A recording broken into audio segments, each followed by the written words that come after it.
Oh my God. I'm changing careers. I am going to be a comedian.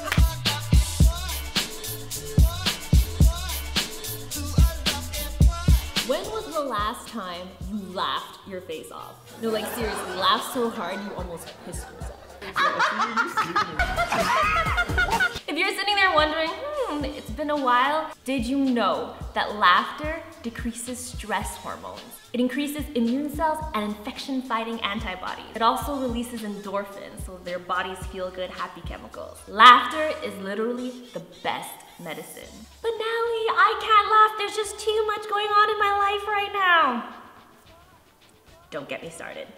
Here to prove to you today that laughter can heal is Anna Capobianco-Skipworth, aka Anna Banana. Diagnosed with breast cancer at 41, again at 42, and then ovarian cancer at 45. She is now 57 and living her happiest life. She claims that laughter is what saved her. Together, we are gonna give you 5 tips so you can laugh and heal daily.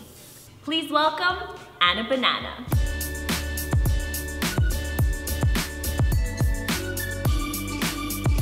Do you remember the first time we met?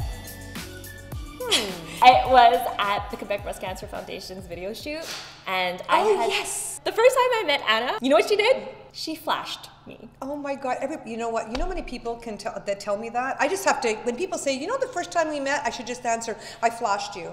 Yeah. I was about to do a mastectomy and I was nervous about it, and you were like, don't worry, there's this thing called reconstruction. Your boobs look even perkier than before. It's a boob job, I'm telling you, you're gonna love it. You dragged me upstairs, I remember, into a private room and you're like, look, do you wanna touch it? Touch it, touch it. I remember being so young, newly diagnosed, and I groped your boobs. And ever since then, I fell in love with you. My husband's a little bit upset with me about that, by the way. He wants me to start charging. Oh, okay. He figures if I charge every time somebody gets a look and every time they have a squeeze, well, then he could retire like right away. So I should. Yeah. That would make a lot of sense. Yeah. Now, you were diagnosed 3 times, right? Twice with breast cancer, once with ovarian cancer, and I am undergoing a recurrence. I'm living through it a second time. I want to know, what was it like going through it 3 times? A roller coaster. Really a roller coaster. I think what happens is that it's surreal. Like while you're going through it, the whole thing is surreal. It's a learning lesson, learning to ask for help, learning to accept help, learning to laugh. It's okay to laugh. That's when I realized, you know what, it doesn't have to be dramatic all the time. I can cry. For me, it's cleansing of the soul. My soul is purified. But it's okay to laugh. Yeah. So it just. But you have to cry before you can laugh. Yeah, absolutely. What would you say was your absolute lowest point? Was it the 3rd time, the 2nd time, 1st time? What was your lowest point in this entire roller coaster? I think it was the first time when I thought that just the lumpectomy was okay. And when I went back and saw the doctor 2.5 weeks after the lumpectomy and thinking everything was going to be fine, and she kept talking to me and having questions of how I was doing. We're having a great conversation. And then my husband, who was right beside me, stopped her and said, "What's wrong?" And I looked at him thinking, that's rude. And he had figured it out that something was wrong, and I was told that I had an invasive tumor and that I had to have surgery right away. That to me was a shock. Yeah. So I wasn't expecting that. That's what hurts the most, right? That feeling of being fooled. Fooled would be the best word, because I remember having the reoccurrence and thinking that, I was about to start the Nalie show season 1. Our life was good. I was coughing, but it was winter.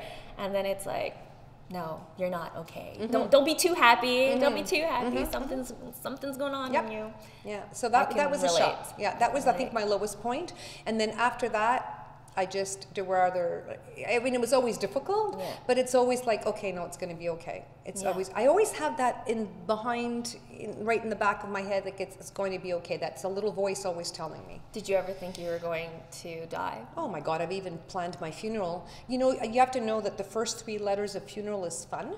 I used to work at Molson Breweries, so I even gave my husband contact names to try and get a sponsorship for the beer for my funeral.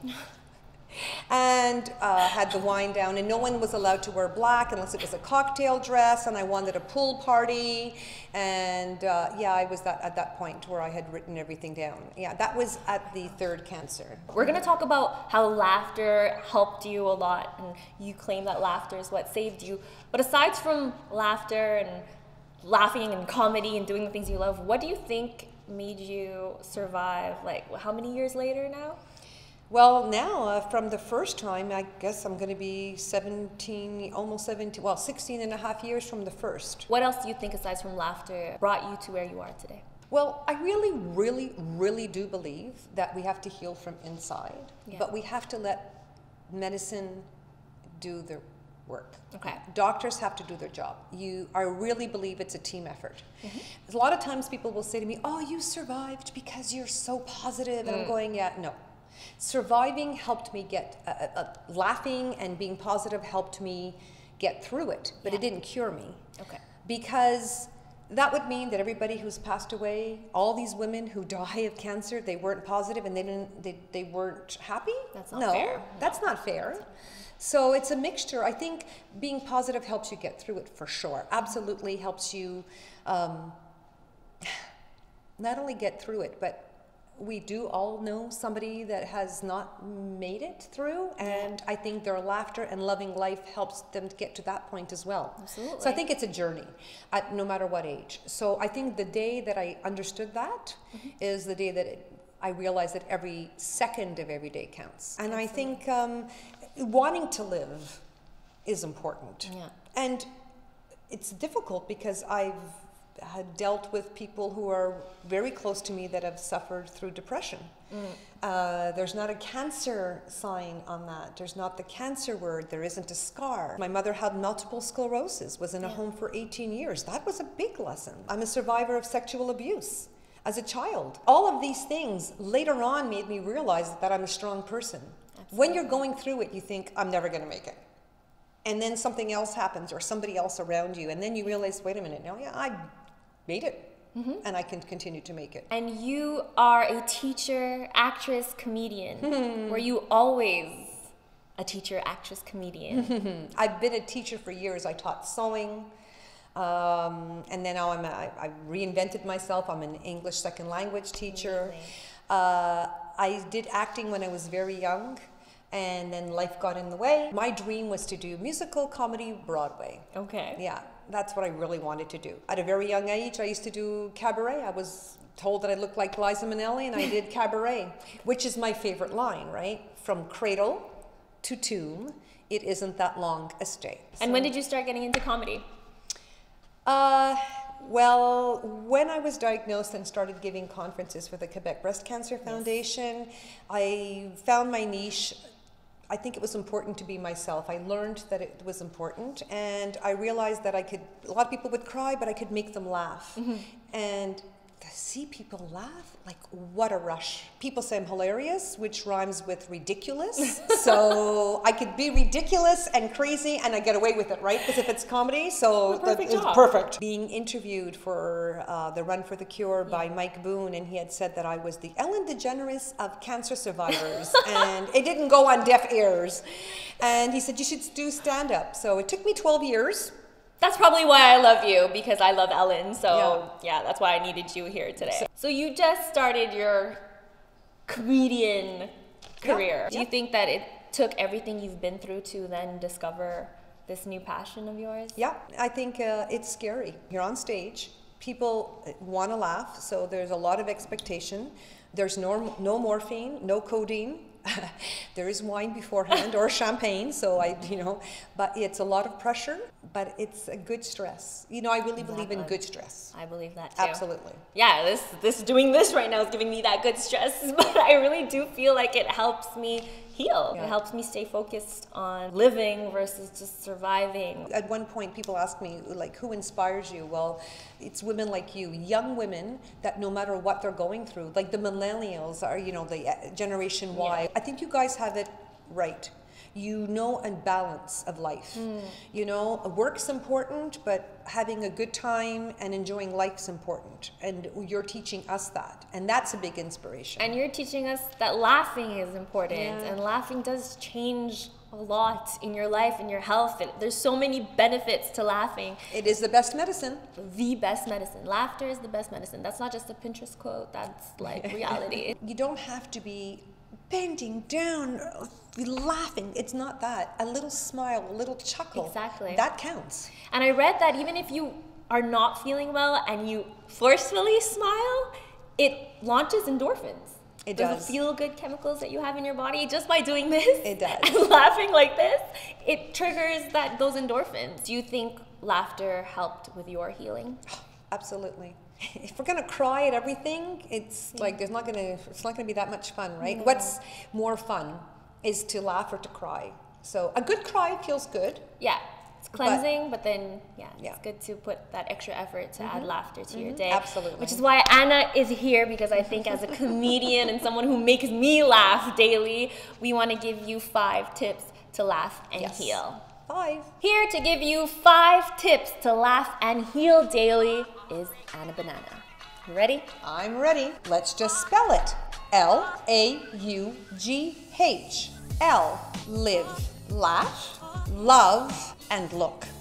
How does that work? You have to live your life the way you want it. Love yourself first, and then love life, and then you can love others. Helps you to laugh. Look around you of the people that love you, that you love, and the things that you enjoy in life, and you will see a lot of things that will make you laugh. It's so simple. You don't even have to look very far. Exactly. I like that one. Look, because a lot of people live their lives with their head down, right? I love that analogy where it's like, okay, of course you can't find beauty in what you're going through because your head is down. If you literally just lift your head up and look around you, you will find beauty in your battle. You will laugh. Or for me, I just have to look in the mirror every morning.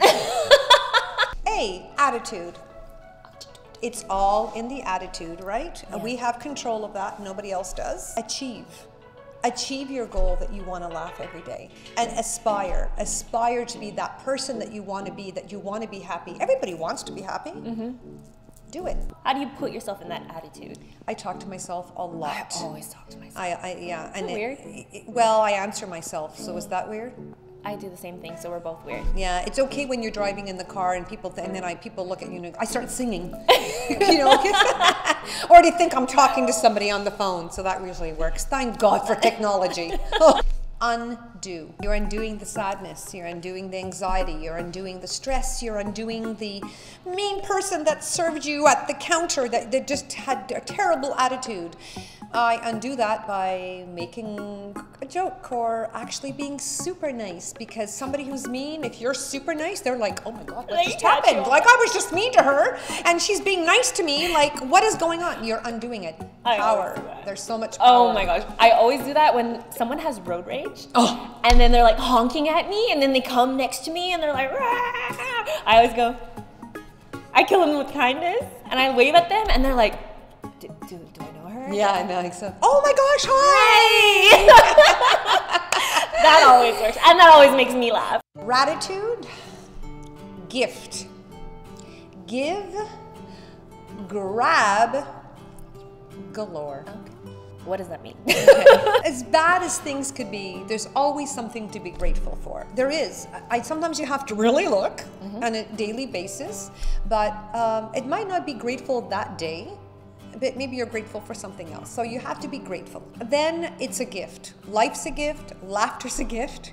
So it's important to give it. It doesn't cost anything, and it's my goal every day. I have to make somebody laugh every single day. And if I do that, I've had a good day. At the same time, it's okay to grab it. It's okay to grab each moment and grab each laughter in any way you can. So you know what? Make it a point to watch something. I remember watching Lucille Ball. That was, for me, made me laugh.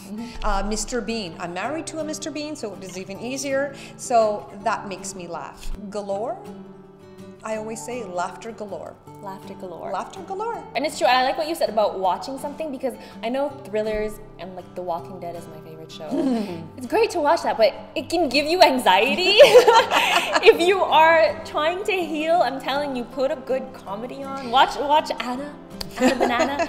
It will help you so much in this journey. I've actually read that they did testing in a lot of hospitals in the States and in Europe where they removed some of the medication and they put on a funny movie and they put on a funny tape and funny music and comedy, and people that were laughing needed less painkillers. So it really does work. Which brings us to the last one, right? Yes. H. Healthy humor. There's all kinds of humor. There's dark humor. It doesn't matter, but it's your health that counts. How could they discover their healthy humor?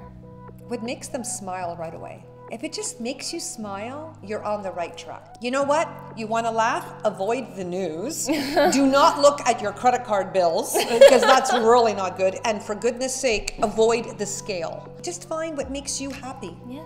You know, and then the laughter comes. And that is how you laugh and heal daily. Absolutely. Okay, so I'm with Anna Banana, who's a comedian, and we're gonna play a game where I used to play this with my brother all the time when I was a kid.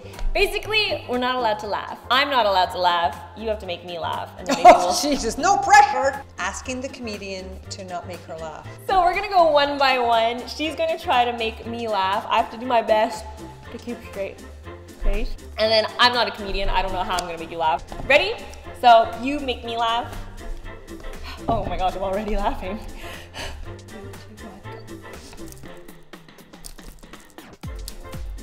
Are you afraid?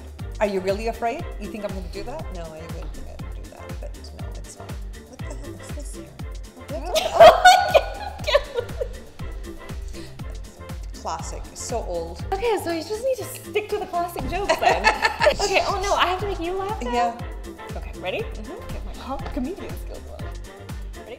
3, 2, 1. Oh my God.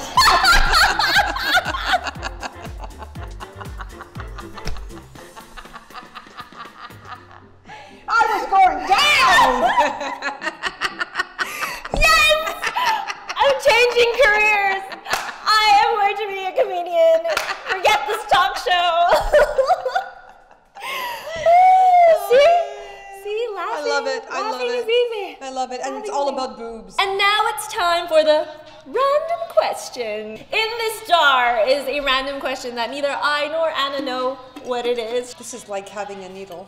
Use your great acting voice. If you were going to write a book, what would you call it and what would it be about? That's easy. Give me a break, I'm not dead yet. And what would it be about is it would be about, not necessarily about having cancer and being a survivor, but being a 57 3/4-year-old woman. Because you know, when we're a child, we go oh, I'm she's 2 1/2, 2 1/4, 2 1/2, 2 3/4, and all that. And then after 55, you do the same thing because every 3 months counts. You also start wearing diapers, but anyway, that's another thing.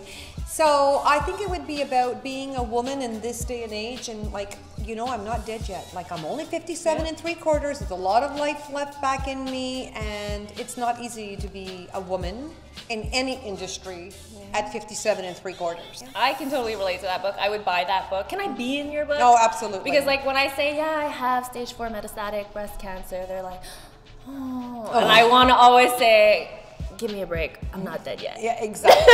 Can I co-sign that with you? Can I write that with Absolutely. you? Give us a break. We're not dead yet. So now we have a question for you. What makes you laugh? Let us know in the comment section below. Yes, please tell us. I want to know. If you think Anna is as hilarious as I think she is and you want to follow her, her information is right over here. If you like this video, give it a thumbs up. Don't forget to share it with anyone in need. If you want to check out my vlogs, it's up there. Missed the last episode, it's down there.